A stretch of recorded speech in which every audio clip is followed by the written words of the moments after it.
বিসমিল্লাহির রহমানির রহিম। আসসালামু আলাইকুম।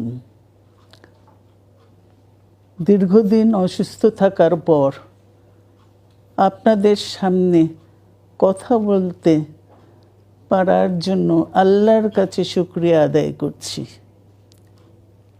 আমার কারাবন্দী অবস্থায় আপনারা আমার কারামুক্তি ও রোগ মুক্তির জন্য সংগ্রাম করেছেন, দোয়া করেছেন।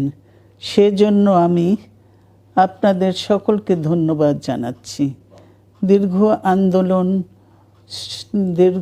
আন্দোলন সংগ্রাম ও ত্যাগের মধ্য দিয়ে আমরা ফ্যাসিবাদী অবৈধ সরকারের কাছ থেকে মুক্তি পেয়েছি।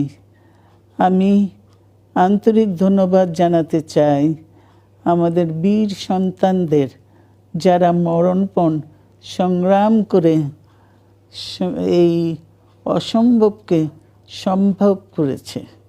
শত শত শহীদদের জানাই শ্রদ্ধা। এ বিজয় আমাদের নতুন সম্ভাবনা নিয়ে এসেছে। দীর্ঘদিনের নজিরবিহীন দুর্নীতি, গণতন্ত্রের ধ্বংসের স্তূপের মধ্য থেকে আমাদের নির্মাণ করতে হবে এক সমৃদ্ধ বাংলাদেশ। ছাত্র তরুণরাই আমাদের ভবিষ্যৎ। তরুণরা এই যে স্বপ্ন নিয়ে বুকের রক্ত ঢেলে দিয়েছে, সেই স্বপ্ন বাস্তবায়নে করতে মেধা, যোগ্যতা, জ্ঞান ভিত্তিক গণতান্ত্রিক বাংলাদেশ গড়ে তুলতে হবে। শোষণহীন সমৃদ্ধ বাংলাদেশ। সকল ধর্মের গোত্রের অধিকার নিশ্চিত করতে হবে। শান্তি,